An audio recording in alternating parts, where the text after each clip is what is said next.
Hey guys, and today we are back with a brand new video. Now today I want to be discussing some Apple news. Now I have 3 pieces of news to share, so let's just get right into it. The first one is we have new Ipod Touches. Apple released some brand new Ipod Touch 7th generations today. The only thing that's changed is internals, no external changes, same color options. And the internals. We have the new A10 Fusion processor that was brought to us in the iPhone 7 back in 2016. And so this thing packs quite a punch, especially in the small, body. Now the battery life is as expected. It's an iPod Touch. It's probably not going to last you through the day, but we will see. Now the iPod Touch 7th generation is overall interesting because, like I said, there's nothing changed except for the processor and one other thing, which is now for 32 gigabytes it's $199, same as the 6th generation. You can upgrade that to 128 gigabytes for $299, and for $399 you can get 256 gigabytes in an iPod Touch. That is insane, especially for an iPod Touch. Now, this also brings some extra hope for the iPhone SE getting iOS 13, since they were going to drop the SE. It was rumored that they were going to drop the SE for its 4-inch screen size. But now that they've released a new iPod Touch 7, which is going to get iOS 13, and it's 4 inches. We will see. So there's really no reason for them to drop the iPhone SE at all now. There's not one reason. So that just maybe brings a little bit more hope. So we'll see. Now the second piece of news that I want to share is brought to you by 9to5Mac. They have just posted an article this morning, and apparently we have a few images of iOS 13. The first image is one of 3 iPhone 10s, and they have dark mode enabled. One of them has the dark mode, like the dark mode theme.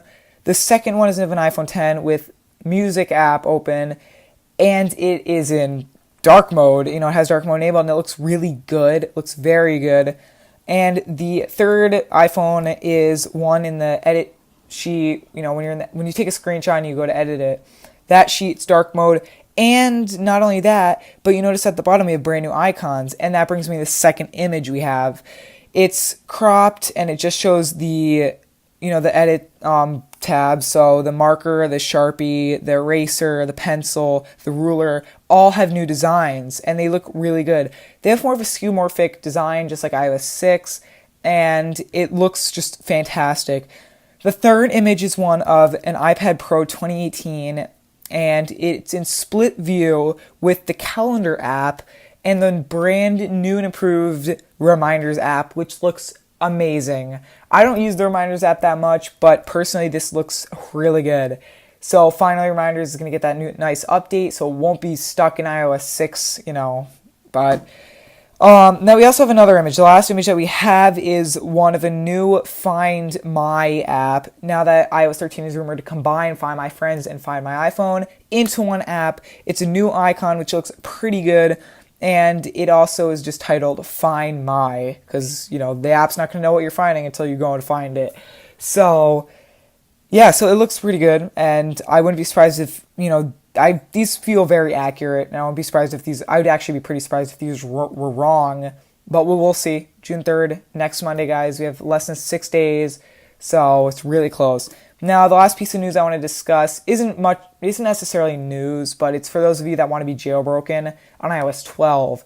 Now, as we know, the iOS 12.1.3, 12.1.4, 12.1, through 12.2 jailbreaks are getting nearer, and a lot of people want them now, of course, but as they get near, you cannot downgrade to iOS 12.2 anymore. And we're not even close to 12.3 or 12.3.1 jailbreak, which are the only 2 signed versions from Apple right now. So I was going through the OTA firmwares on iPSW.me, and apparently Apple is still signing iOS 12.2 Beta 6. So if you guys want to downgrade to iOS 12.2, now is your chance. You can go back to Beta 6, and it's worth it. I actually downgraded my iPhone SE to iOS 12.2 Beta 6, and it's fine. So the build number is 16E 5227A. So if you guys want to downgrade, that's the build number. I'll leave the link in the description below so you can download the iPSW.me and then downgrade. So I'm really excited about the first two pieces of news, and the third piece is just, you should really downgrade if you need a jailbreak. So those of you that think it's hopeless, no, it's not. You have one more opportunity to get to 12.2. So I recommend doing that now. So I hope you guys enjoyed this video. It's been a very interesting day. WWDC is very close, like I said, less than 6 days, and it's going to be really exciting. I cannot wait for iOS 13. I'll have an iOS 13, or actually WWDC 19 in general highlights video. I'll probably have an iOS 13 review as well sometime after the beta releases, so stay tuned for those. Also, if you guys like this video, please leave a like, and of course, subscribe to the channel. It's really big help, and I appreciate it very much. So if you guys could do that, it'd be great. So thank you guys for watching. Peace out.